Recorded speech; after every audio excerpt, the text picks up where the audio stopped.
नमस्कार दोस्तों, जय हिंद। आपको प्रिपरेशन ऑफ जुडिशल चैनल पे पुनः स्वागत है। आज भारतीय साक्ष्य अधिनियम 1872 लेकर मौजूद हैं। इसमें आपको ऑब्जेक्टिव टाइप क्वेश्चन कराया जाएगा। यह एविडेंस एक्ट का पहला क्वेश्चन है। इस सेशन में जो कि पहला सेशन है, इसमें उसका यह फर्स्ट वीडियो है। इसमें आपको क्वेश्चन 1 to 40 तक कवर कराया जाएगा। जो क्वेश्चन 1 to 40 होगा या जो फिर पहला जो सेशन होगा, इसमें सेक्शन 1 to 4 तक इंडियन एविडेंस एक्ट का कवर किया जाएगा। ओके, तो पहला क्वेश्चन शुरू किया जाएगा। निम्न में से भारतीय साक्ष्य अधिनियम 1872 के लागू होने की सही तारीख है, यानी इंडियन एविडेंस एक्ट कब से इन्फोर्स हुआ था। Okay, option A 15 March 1872, option B 1 सितंबर 1872, ऑप्शन सी 1 जुलाई 1872 तथा ऑप्शन डी 1 फरवरी 1872। तो इसका सही आंसर है ऑप्शन नंबर बी, यानी 1 सितंबर 1872 को भारतीय साक्ष्य अधिनियम लागू हुआ। ओके, भारतीय साक्ष्य अधिनियम संपूर्ण भारत पे लागू हुआ है। नेक्स्ट क्वेश्चन नंबर 2, भारतीय साक्ष्य अधिनियम 1872 अधिनियमित हुआ था। ओके, मतलब कब बनकर तैयार हुआ था। Okay, option A 6 October 1860, option B 1 March 1874, option C 15 March 1872 में, तो ऑप्शन डी 1 सितंबर 1872 में। इसका सही आंसर है ऑप्शन नंबर सी, यानी 15 मार्च 1872 को अधिनियमित हुआ। यानी 15 मार्च 1872 को इस पे गवर्नर जनरल का सहमति मिला। ओके, अधिनियमित हुआ और ये इन्फोर्स कब हुआ, तो बताया गया था 1 सितंबर 1872 को यह लागू हुआ। ओके, नेक्स्ट क्वेश्चन, भारतीय साक्ष्य अधिनियम लागू नहीं होता है, मतलब भारतीय साक्ष्य अधिनियम किस पे लागू नहीं होता है। ओके, ऑप्शन नंबर ए न्यायालय के समक्ष पेश किए गए शपथ पत्र पर, ऑप्शन नंबर बी मध्यस्थ के समक्ष कार्रवाई पर, ऑप्शन नंबर सी ए और बी दोनों, तो ऑप्शन नंबर डी न्यायालय के समक्ष न्यायिक कार्रवाई पे। इसका सही आंसर है ऑप्शन नंबर सी, यानी भारतीय साक्ष्य अधिनियम लागू नहीं होता है तो कहाँ लागू नहीं होता है, और न्यायालय के समक्ष पेश किए गए शपथ पत्र पर लागू नहीं होता है तथा मध्यस्थ के समक्ष कार्रवाई पे लागू नहीं होता है। ओके, अब ये भी बताते चले कि भारतीय साक्ष्य अधिनियम कहाँ कहाँ लागू नहीं होता है। तो वे सेना न्यायालय जो सेना अधिनियम 1950 के तहत बना हुआ हो, या फिर इंडियन नेवल डिसिप्लिन एक्ट 1935 तथा वायु सेना अधिनियम 1950 तथा किसी न्यायालय या अधिकारी के समक्ष प्रस्तुत किए गए शपथ पत्र पर या मध्यस्थम के समक्ष कार्यवाही पर भारतीय साक्ष्य अधिनियम लागू नहीं है। ओके, नेक्स्ट क्वेश्चन नंबर 4, भारतीय साक्ष्य अधिनियम 1872 लागू होता है। ओके, ऑप्शन नंबर ए किसी न्यायालय में या उसके समक्ष समस्त न्यायिक कार्यवाही में, ऑप्शन नंबर बी किसी न्यायालय या अधिकारी के समक्ष पेश शपथ पत्र में, ऑप्शन नंबर सी किसी मध्यस्थ के समक्ष कार्यवाही में, ऑप्शन नंबर डी उपरोक्त सभी। इसका सही आंसर हो गया ऑप्शन नंबर ए, यानी न्यायालय में या उसके समक्ष समस्त न्यायिक कार्यवाही में क्या लागू होता है, भारतीय साक्ष्य अधिनियम लागू होता है, जबकि मध्यस्थम पे लागू नहीं होता है तथा शपथ पत्र पे लागू नहीं होता है। Okay, next question number 5, Indian evidence act applicable to both civil and criminal proceeding before a court is the statement, option number A correct, option number A not correct, option number B correct, option number C partly correct, option number D none of the above.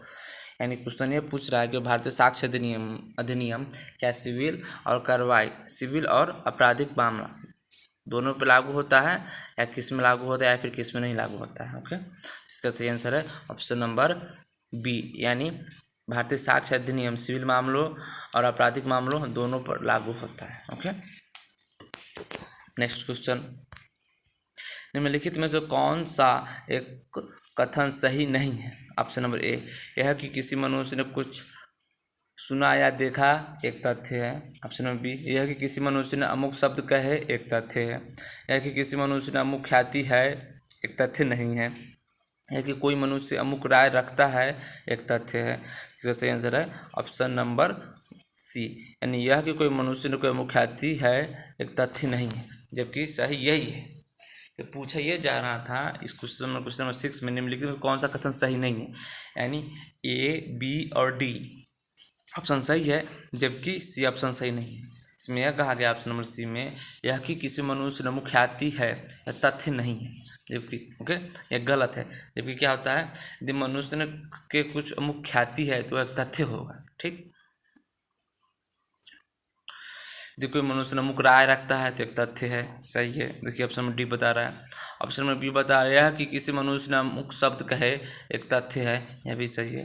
तो option number ए यह कि किसी मनुष्य ने कुछ सुना या देखा, एक तथ्य है, यह भी सही है। ओके, इसका एक्सप्लेनेशन देख लेते हैं। ये आपको बिहार PCS 2009 में पूछा गया था और यह क्वेश्चन से इंडियन एविडेंस एक्ट के क्वेश्चन 3 पे बेस्ड है, यानी निर्वाचन खंड है उसी पे आधारित है। Okay,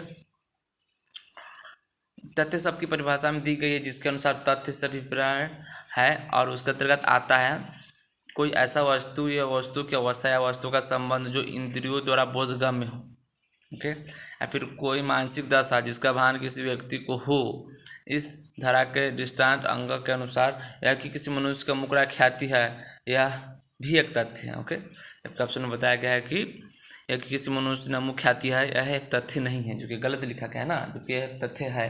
okay, next question, question number 7, बढ़ते साक्ष्य अधिनियम के संबंध में निम्न कथनों में से कौन सा सही है। ओके, ऑप्शन नंबर ए अधिनियम के विधेयक का प्रारूप सर हेनरी मैन ने तैयार किया था। ऑप्शन नंबर बी अधिनियम के विधेयक का प्रारूप सर जेम्स स्टीफन ने तैयार किया था। ओके, और ऑप्शन नंबर सी अधिनियम के विधेयक का प्रारूप द्वितीय विधि आयोग द्वारा तैयार किया गया था। तो ऑप्शन नंबर डी उपयुक्त में से कोई नहीं। इसका सही आंसर है ऑप्शन नंबर बी, यानी अधिनियम का जो विधेयक है, भारतीय साक्ष्य अधिनियम का विधेयक का प्रारूप किसने तैयार किया था, तो जेम्स स्टीफन ने तैयार किया था 1872 ईस्वी में। ओके, नेक्स्ट क्वेश्चन, भारतीय साक्ष्य अधिनियम 1872 के विधेयक का प्रारूप सर जेम्स स्टीफन ने तैयार किया था, शॉर्ट में जिसे स्टीफन बोला जाता है। ओके, नेक्स्ट क्वेश्चन, भारतीय साक्ष्य अधिनियम 1872 के अंतर्गत साक्ष्य विधि है। ऑप्शन नंबर ए मौलिक विधि है, ऑप्शन नंबर बी प्रक्रिया विधि है, ऑप्शन नंबर सी मौलिक एवं प्रक्रिया दोनों विधि है, ऑप्शन डी उपयुक्त में से कोई नहीं। क्वेश्चन नंबर 8 का सही आंसर है ऑप्शन नंबर बी, यानी भारतीय साक्ष्य अधिनियम 1872 कैसी विधि है, तो प्रक्रिया विधि है, प्रोसीड्यूरल लॉ है। ओके, इसका व्याख्या देख लिया जाए। और यह क्वेश्चन आपको पूछा जा चुका है यूपी सिविल जज 2015 में, बिहार PCS 2009 में, तथा MP सिविल जज 1989 में भी यह क्वेश्चन पूछा जा चुका है। ओके, इसका एक्सप्लेनेशन देख लेते हैं। भारतीय साक्ष्य अधिनियम एक प्रतिक्रियात्मक विधि है। यह तभी ध्यान है कि अधिकारक उपचार हेतु अपनाए जाने वाली कार्रवाई का निरीक्षण करने वाली विधि को प्रतिक्रियात्मक विधि कहा जाता है। ओके,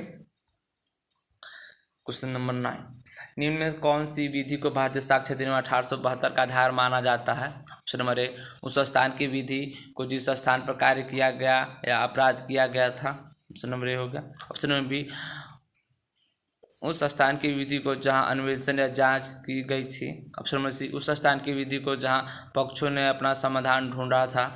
ऑप्शन नंबर डी उस स्थान की विधि को जहां किसी मामले में कार्रवाई की जानी है, यानी लेक्स फोरी। इसका सही आंसर है ऑप्शन नंबर डी, यानी विधि को भारतीय साक्ष्य अधिनियम का आधार माना गया है लेक्स फोरी के तौर पर उस स्थान की विधि को जहाँ किस मामले में कार्यवाही की जानी है। ओके, यानी एविडेंस एक्ट लेक्स फोरी है, स्थानीय उस स्थान की विधि जहाँ पर इस मामले में कार्रवाई की जानी है। ओके, इसका एक्सप्लेनेशन देख लेते हैं। भारतीय साक्ष्य अधिनियम 1872 का आधार फोरम की विधि यानी लेक्स फोरी को माना जाता है, जिसके संबंध में हाउस ऑफ लॉर्ड्स ने बेन बनाम देवन एंड फॉर्मस जैक्सन रेलवे 1850 के मामले में स्पष्ट किया था। साक्ष्य विधि स्थानीय न्यायालय की विधि है और उन्हें अधिशासित करता है। यह सब उस देश की विधि के अनुसार तय होता है जिसमें यह प्रश्न उठता है कि किस स्थान पर उपाय का पालन होना है और निष्पादन न्यायालय का स्थान है। ओके, यानी इंडियन एविडेंस एक्ट कैसी विधि है, तो लेक्स फोरी विधि है। ओके, सही उत्तर को इंगित कीजिए। भारतीय साक्ष्य विधि option number A lex talionis है, option number B lex fori है और option number C lex loci है। ऑप्शन नंबर डी लेक्स स्टाइप है। इसका सही ऑप्शन है ऑप्शन नंबर बी। यानी भारतीय साक्ष्य विधि कैसी विधि है, तो लेक्स फूरी विधि है, जैसे कि बताया गया। ओके, अब नेक्स्ट क्वेश्चन, साक्ष्य की विधि भूतलक्षी प्रभाव भी रखता है। Option number A. Option number B, व्यक्ति के मूल अधिकारों को प्रभावित करती है। ऑप्शन नंबर सी, सदैव भविष्य लक्ष्य प्रभाव रखता है। ऑप्शन नंबर डी, प्रतिक्रियात्मक विधि नहीं है। भारतीय साक्ष्य विधि कैसी विधि है, भूतलक्षी प्रभाव रखता है। ओके, इसका सही आंसर है ऑप्शन नंबर ए।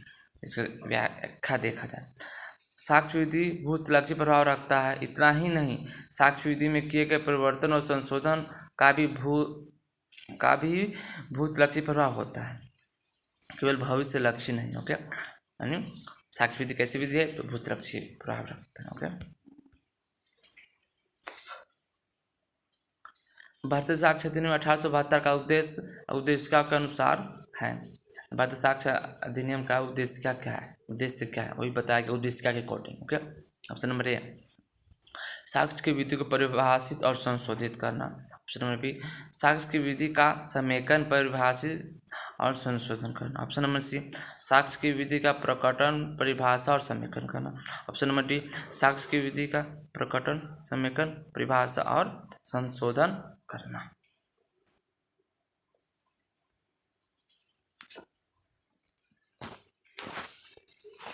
तो इसका सही आंसर है ऑप्शन नंबर बी, यानी साक्ष्य की विधि का समेकन, परिभाषा और संशोधन करना। ओके, समेकन करने का अर्थ हो जाता है इकट्ठा करना, परिभाषा का मतलब परिभाषित करना, परिभाषा करना, संशोधन मतलब किसी नई चीज़ को जोड़ना, हटाना, कुछ करना, वो हो जाता है साक्ष्य विधि का उद्देश्य है, उद्देश्य के अनुसार। Okay, next question,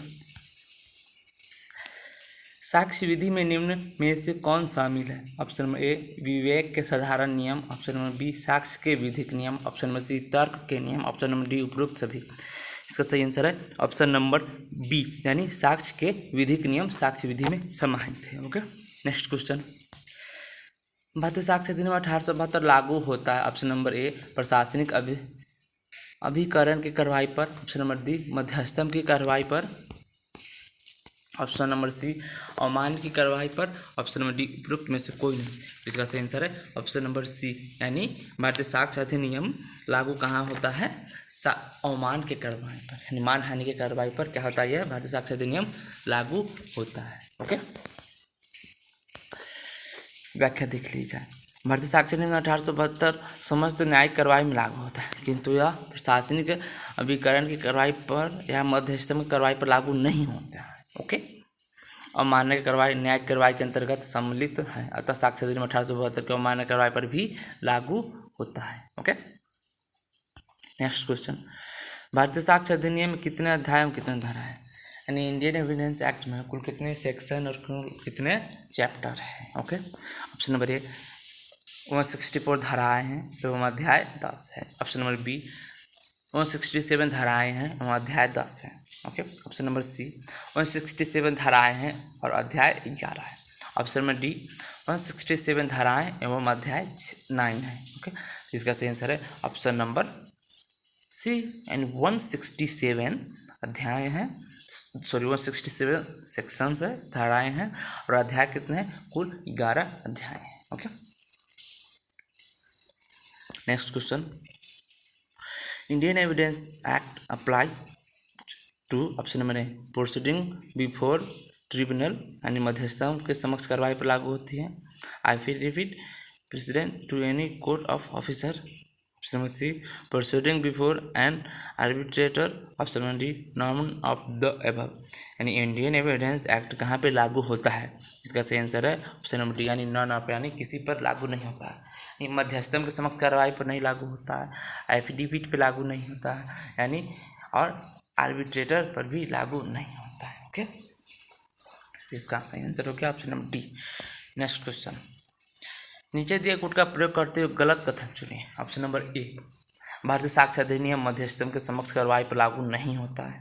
option number B, भारतीय साक्ष्य अधिनियम न्यायालय द्वारा साक्ष्य लेने हेतु नियुक्त किए गए आयुक्त के समक्ष कार्रवाई पर लागू नहीं होता है। ओके, इसका इसमें गलत कथन चुनना है। ओके, नेक्स्ट ऑप्शन देखा जाए तो नेक्स्ट हो गया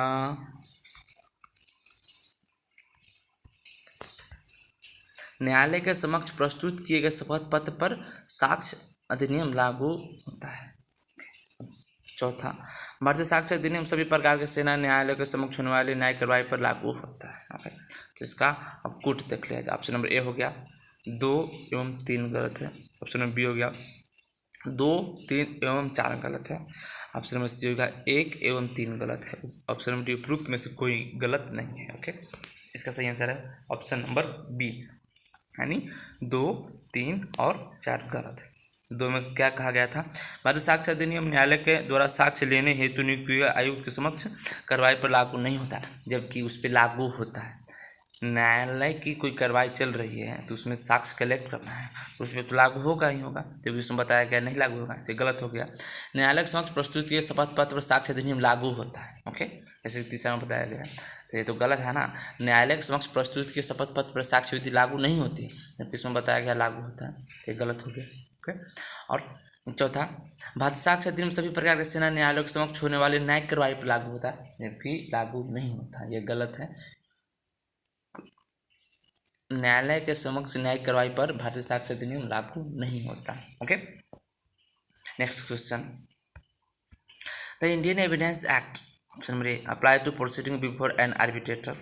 okay, option number B does not apply to proceeding before an arbitrator. Option number C does not apply to appeals. Option number D is basically a substantive law, यानी Indian evidence एक प्रतिक्रियात्मक यानी प्रक्रियात्मक law है। Okay, इसका सही answer है option number B, यानी Indian evidence act does not apply to proceeding before an arbitrator, यानी भारतीय साक्ष्य अधिनियम मध्यस्थम के समक्ष कार्रवाई पे लागू नहीं होता है। ओके, सही आंसर है option number B. Next question, भारतीय साक्ष्य अधिनियम में न्यायालय शब्द के अंतर्गत निम्नलिखित में से कौन से नहीं आते? ओके, ऑप्शन नंबर ए सभी न्यायाधीश। ऑप्शन नंबर बी साक्ष्य लेने के लिए वैध रूप से अधिकृत। Option number C city magistrate. Option number D मध्यस्थ। इसका सही आंसर है ऑप्शन नंबर डी, यानी भारतीय साक्ष्य अधिनियम के तहत न्यायालय शब्द में मध्यस्थ नहीं आता है, जबकि सभी न्यायाधीश आते हैं, साक्ष्य लेने के लिए वैध रूप से अधिकृत व्यक्ति भी आते हैं और सिटी मजिस्ट्रेट भी आते हैं। ओके, ये क्वेश्चन बार बार पूछा जा चुका है।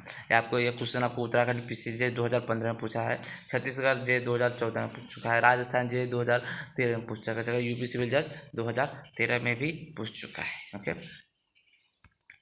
नेक्स्ट क्वेश्चन, भारतीय साक्ष्य अधिनियम 1872 के अंतर्गत प्रयुक्त न्यायालय शब्दावली में निम्न में से कौन नहीं आता है? ओके, ऑप्शन नंबर ए सभी न्यायाधीश। ऑप्शन नंबर बी सभी मजिस्ट्रेट था। ऑप्शन नंबर सी साक्ष्य लेने के लिए वैध रूप से अपराधिकृत सभी व्यक्ति तथा ऑप्शन डी मध्यस्थ। इसका सही आंसर है ऑप्शन नंबर डी, यानी भारतीय साक्ष्य अधिनियम के तहत न्यायालय के अंतर्गत नहीं आता है। कौन नहीं आता है? तो मध्यस्थ नहीं आता है। ओके,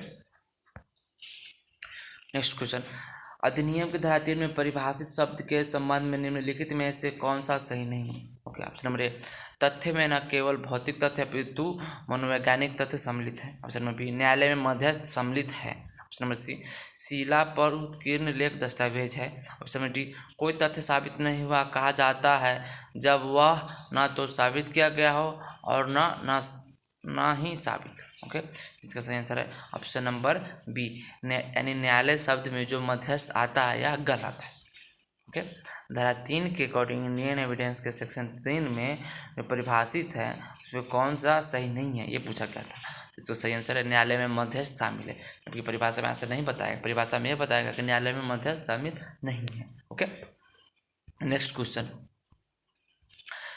निम्नलिखित में से कौन सा शब्द भारतीय साक्ष्य अधिनियम के धारा 3 के अंतर्गत परिभाषित नहीं है? यानी इंडियन एविडेंस के एक्ट के सेक्शन 3 जो है इसमें कौन से शब्द परिभाषित नहीं है, यानी कौन से शब्द को परिभाषा नहीं किया गया? ओके, ऑप्शन नंबर ए न्यायालय, ऑप्शन बी दस्तावेज, ऑप्शन नंबर सी साक्ष्य, ऑप्शन नंबर डी संस्कृति। ओके, जबकि इसका सही आंसर क्या है? कौन परिभाषित नहीं है? तो संस्कृति परिभाषित नहीं है। ओके, संस्कृति आपको आगे वाले सेक्शन में बताया गया है। इसमें क्या क्या धारा 3 में क्या क्या बताया गया है? न्यायालय बताया गया है, दस्तावेज बताया गया, साक्ष्य बताया गया है। ओके, जबकि संस्कृति कहाँ से बताया गया है? तो संस्कृति आपको सेक्शन 24 से 30 तक में बताया गया है, कन्फेशन यानी संस्कृति। ओके,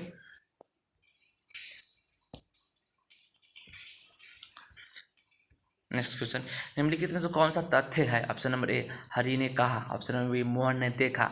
ऑप्शन नंबर सी, राम ने झूठ बोला। ऑप्शन नंबर डी, ये सभी। तो इस क्वेश्चन का आंसर है ऑप्शन नंबर डी, यानी ये सभी तथ्य। हरि ने जो कहा वह भी तथ्य, मोहन ने जो देखा वह भी तथ्य, राम ने झूठ बोला वह भी तथ्य है।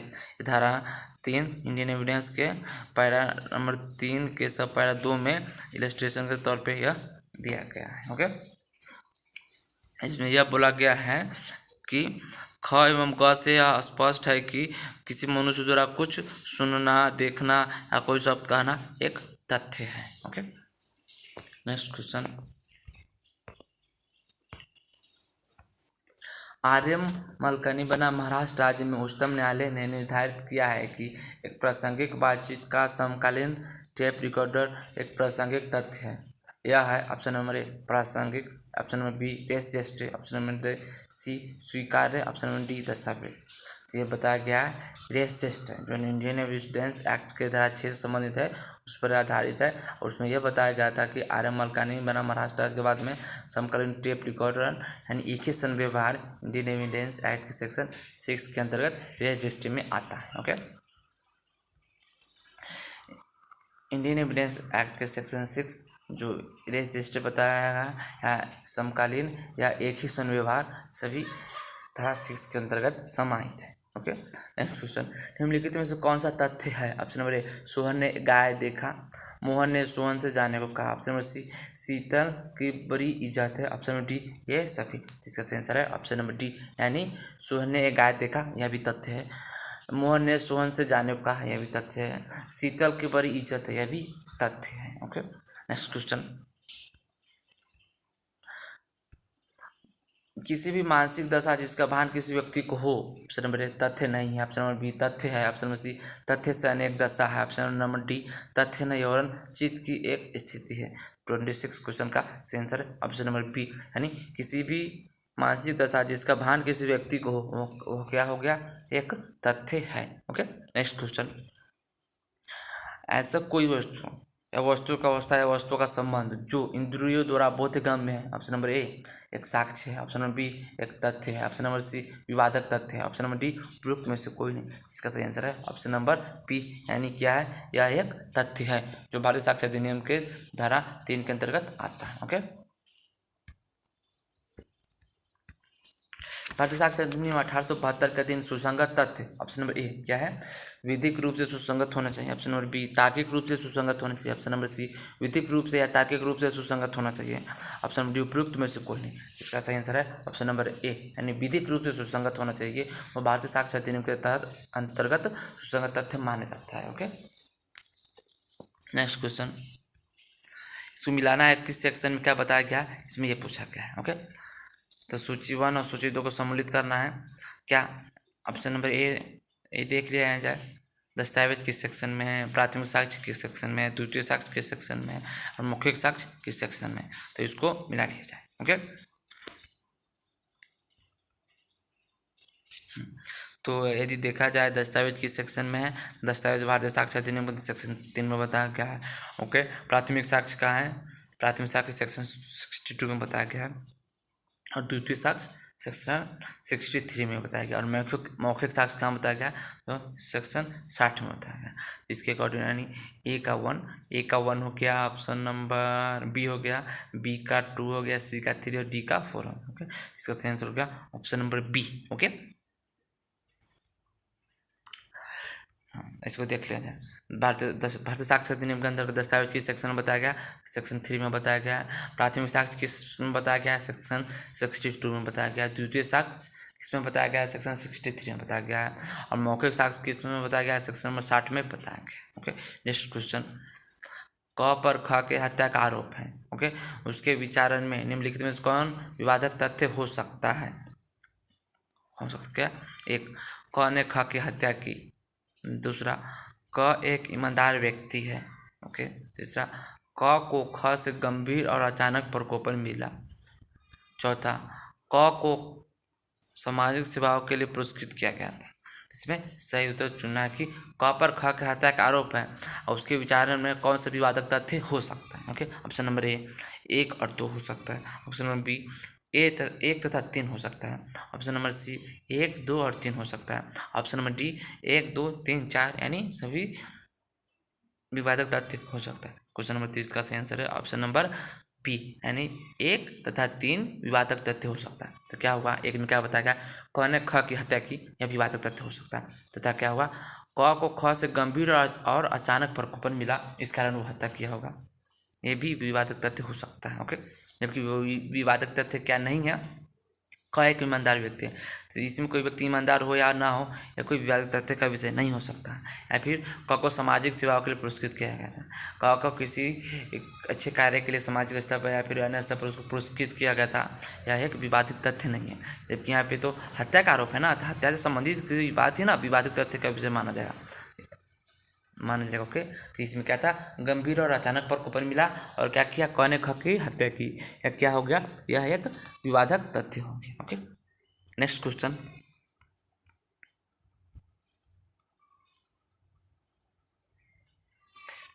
किसी वाद में एक पक्षकार द्वारा अभिकथित और प्रतिपक्षी द्वारा अभिस्वीकृत तथ्य को कहा जाता है। ऑप्शन नंबर ए नकारात्मक तथ्य, ऑप्शन बी सुसंगत तथ्य, ऑप्शन नंबर सी विवादक तथ्य और ऑप्शन नंबर डी सकारात्मक तथ्य। इसका सही आंसर है ऑप्शन नंबर सी विवादक तथ्य। यानी एक पक्षकार द्वारा किसी बात को कहा गया, दूसरे पक्षकार द्वारा उस बात को अस्वीकार किया गया, यानी इनकार किया गया। यदि एक पक्षकार किसी बात को कह रहा है और सामने वाला उस बात को इनकार करता है, तो ये बात हो गया विवादक तथ्य। ओके, इसको देख लें जाए।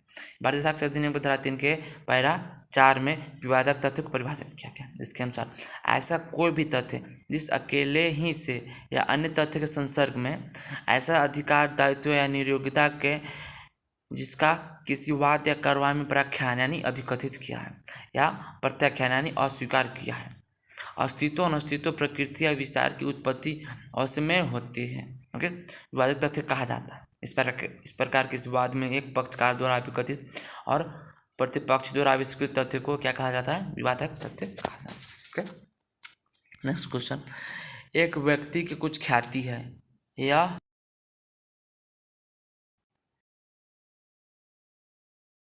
ओके तथ्य है। ओके, ऑप्शन नंबर बी तथ्य से अन्य दशा हो गया, ऑप्शन नंबर सी तथ्य नहीं है, ऑप्शन नंबर डी एक विचार जो कि तथ्य नहीं हो सकता। ओके, क्वेश्चन नंबर 32 का आंसर है ऑप्शन नंबर ए यानी तथ्य है। एक व्यक्ति की कुछ ख्याति है, यह एक क्या है, तथ्य है। ओके, यहाँ देख लेते हैं। भारतीय साक्षरता अधिनियम धारा 3 का पैरा 2 में उल्लेखित दृष्टांत अंग के अनुसार किसी मनुष्य को कुछ ख्याति है, एक तथ्य है, उसी के अकॉर्डिंग है ये क्वेश्चन। ओके, नेक्स्ट क्वेश्चन देखा जाए, अमुक स्थान पर अमुक क्रम से अमुक पदार्थ व्यवस्थित है। ऑप्शन नंबर ए एक तथ्य है, ऑप्शन नंबर बी एक राय है, ऑप्शन नंबर सी एक दस्तावेज है, ऑप्शन नंबर डी एक हेतुक है। जिसका सही आंसर है ऑप्शन नंबर ए यानी एक क्या, यह दस्तावेज है, सॉरी यह क्या है, एक तथ्य है। अमुक स्थान पर अमुक क्रम से अमुक पदार्थ रखा है यानी व्यवस्थित है, तो क्या हुआ, एक तथ्य है। इसका एक्सप्लेनेशन देखते हैं। भारतीय साक्षरता अधिनियम धारा 3 के पैरा 2 में तथ्य के दृष्टांत के अनुसार यह कि अमुक स्थान में अमुक क्रम में अमुक पदार्थ व्यवस्थित है, यह एक तथ्य है। ओके, नेक्स्ट क्वेश्चन, निम्नलिखित कथन में कौन सा कथन गलत है। ओके, यानी नीचे जो ऑप्शन है, 4 ऑप्शन है, इसमें से कोई एक ऑप्शन यानी कोई एक कथन गलत है। ओके, ऑप्शन नंबर ए क ने अमुक अभिप्राय से कार्य किया या तथ्य है। ओके, ऑप्शन नंबर बी ब ने सद्भावनापूर्वक कार्य किया या तथ्य है। स किसी विषय में विशिष्ट शब्द को किसी विशिष्ट भाव में प्रयुक्त करता है, यह एक तथ्य नहीं है। ओके, ऑप्शन नंबर डी क किसी विषय में अमुक राय रखता है, यह एक तथ्य है। इसमें पूछा जा रहा है कौन सा कथन गलत है। ओके, इसका सही आंसर है ऑप्शन नंबर सी यानी किसी विषय में विशिष्ट शब्द को किसी विशिष्ट भाव में प्रयुक्त करता है, यह एक तथ्य नहीं है, जबकि यह क्या है, यह एक तथ्य है। भारतीय साक्षरता अधिनियम धारा 3 के पैरा 2 में दृष्टांत क के अकॉर्डिंग यह एक तथ्य है। ओके, पैरा 2 के दृष्टांत घ के अनुसार, सॉरी यह भारतीय साक्षरता अधिनियम की धारा 3 के पैरा 2 के दृष्टांत घ के अनुसार क्या एक तथ्य है कि क किसी विषय में विशिष्ट शब्द को किसी विशिष्ट भाव में प्रयुक्त करता है, यह एक तथ्य है। ओके, जब यह सही है ना, तथ्य है, जब इसमें क्या बताया गया, यह तथ्य नहीं है, इसलिए इसका गलत है।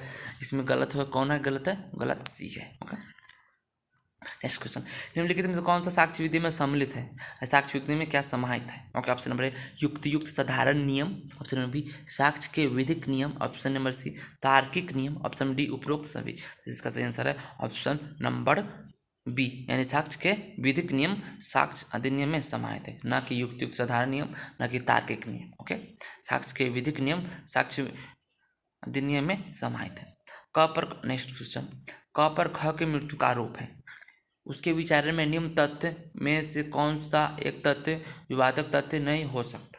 ऑप्शन नंबर ए क ने ख की मृत्यु करने के अभिप्राय से उस पर वार किया, ऑप्शन नंबर बी ख पढ़ा लिखा व्यक्ति नहीं था, ऑप्शन नंबर सी ख ने क को उकसाया, ऑप्शन नंबर डी क की आयु 12 वर्ष से कम थी तथा वह अपने कृत्य का परिणाम नहीं समझता था। ओके, तो इसका सही आंसर है ऑप्शन नंबर बी, यानी क पढ़ा लिखा नहीं था।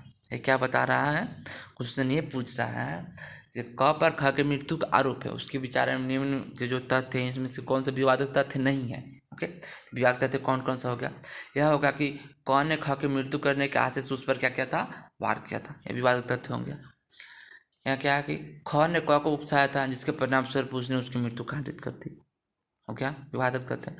और क की आयु 12 वर्ष से कम थी तथा वह अपने कृत्य के परिणाम नहीं समझता था, यह भी विवादक तथ्य हो गया। ओके, इसलिए इसका विवादित तथ्य क्या नहीं है, तो ख पढ़ा लिखा नहीं था, तो यह वह पढ़ा लिखा था या नहीं था, यह विवादित तथ्य नहीं हो सकता ना, क्योंकि मृत्यु से संबंधित नहीं था। ओके, इसका व्याख्या देख लेते हैं।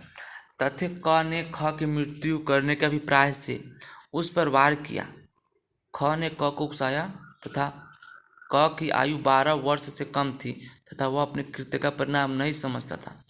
भारतीय साक्ष्य अधिनियम की धारा 3 का पैरा 4 के अंतर्गत विवादक तथ्य में सम्मिलित है, जबकि ख पढ़ा लिखा नहीं था, विवादक तथ्य नहीं है। ओके, नेक्स्ट क्वेश्चन, ब की हत्या का क्या है, अभियुक्त है, विचारण में निम्नलिखित में से कौन सा विवादक तथ्य नहीं है? ऑप्शन नंबर ए यह कि अ ने ब की मृत्यु कारित की, ऑप्शन नंबर बी यह कि अ का आशय बी की मृत्यु कारित करने का था। ओके, ऑप्शन नंबर सी यह कि अ एक अच्छा चरित्र का व्यक्ति था, ऑप्शन नंबर बी यह कि अ को ब से गंभीर एवं अचानक प्रकोपन मिला था। तो इस क्वेश्चन में पूछ रहा है कि ब की हत्या का कौन सा अभियुक्त है, तो अभियुक्त है। इस मामले में क्या विवादित तथ्य नहीं है, तो इसमें विवादित तथ्य ये नहीं है कि एक अच्छा चरित्र का व्यक्ति था, जबकि विवादित तथ्य क्या है, यह है कि ब को क्या किया था, गंभीर और अचानक प्रकोपन दिया था जिस कारण वह उसकी हत्या कर दिया था। और क्या है, अ ने ब की मृत्यु कारित की, यह भी विवादित तथ्य हो गया। और क्या है, अ का आशय क्या था, बी का मृत्यु कारित करने का था, जिसके परिणाम स्वरूप उसकी मृत्यु हो गई, यह भी विवादक तथ्य हो गया। ओके, नेक्स्ट क्वेश्चन, भारतीय साक्ष्य अधिनियम को धारा 3 के पैरा 4 के अंतर्गत बताया गया है, जिसमें विवादित तथ्य को परिभाषित किया गया है, जिसमें जुड़ी दृष्टांतों के अनुसार ब की हत्या का अभियुक्त है। ओके, इसके विचारण में निम्नलिखित विवादित तथ्य हो सकते हैं, क्या क्या हो सकते हैं? यह कि अ ने ब की मृत्यु कारित की, यह कि अ का आशय ब की मृत्यु कारित करने का था, तथा यह कि अ को ब से गंभीर और अचानक प्रकोपन मिला था, यह हो गया विवादित तथ्य। ओके, जबकि यह कि अ एक अच्छे चरित्र का व्यक्ति था, यह विवादित तथ्य नहीं है। ओके, नेक्स्ट क्वेश्चन, भारतीय साक्ष्य अधिनियम की धारा 3 में इलेक्ट्रॉनिक अभिलेख को किस तिथि से समाहित किया गया? भारतीय साक्ष्य अधिनियम में इलेक्ट्रॉनिक अभिलेख को समाहित किया गया है किस तिथि से? ऑप्शन नंबर ए 17 अक्टूबर 2000 को, ऑप्शन नंबर बी 10 अक्टूबर 2000 को, ऑप्शन नंबर सी 2 अक्टूबर 2000 को, ऑप्शन नंबर डी 14 नवंबर 2000 को। जिसका सही आंसर ऑप्शन नंबर ए, यानी 17 अक्टूबर 2002 को 17 अक्टूबर 2000 से भारतीय साक्ष्य अधिनियम की धारा 3 में इलेक्ट्रॉनिक अभिलेख को समाहित किया गया है। ओके, नेक्स्ट क्वेश्चन, न्यायालय को दिया गया शपथ पत्र क्या? ऑप्शन नंबर ए साक्ष्य नहीं, ऑप्शन नंबर बी साक्ष्य, ऑप्शन नंबर सी केवल एक लिखित कथन, ऑप्शन नंबर डी एक सबूत है। इसका सही आंसर है ऑप्शन नंबर ए साक्ष्य नहीं, यानी शपथ पत्र साक्ष्य नहीं है। स्टार्टिंग में बता दिया गया था क्या क्या साक्ष्य है, तो उसमें बताया गया कि शपथ पत्र साक्ष्य नहीं है, मध्य समक्ष करवाए पर साक्ष्य विधि लागू नहीं होता है, सेना से संबंधित विधि पर शपथ साक्ष्य अधिनियम लागू नहीं होता। इसमें पूछ रहा कि न्यायालय को दिए गए शपथ पत्र क्या है, साक्ष्य है, तो साक्ष्य नहीं है। ओके, सिविल प्रक्रिया संहिता संशोधन अधिनियम 2002 साक्ष्य के रूप में अनुमति देता है। ऑप्शन नंबर ए याचिका, ऑप्शन नंबर बी हलफनामा, ऑप्शन नंबर सी कथन, ऑप्शन नंबर डी दस्तावेज। इसका सही आंसर है ऑप्शन नंबर बी नहीं हलफनामा। ओके, सिविल प्रकाशन संहिता का दिन 2002 साक्ष्य के रूप में क्या अनुमति देता है? हलफनामा का अनुमति देता है। ओके, तो आज के सेशन में यहीं तक ना, यहीं तक। अगर वीडियो को पसंद आता है तो चैनल को सब्सक्राइब कीजिए और बेल आइकन को दबाएं और वीडियो को लाइक करें। आज के लिए यहीं तक, जय हिंद।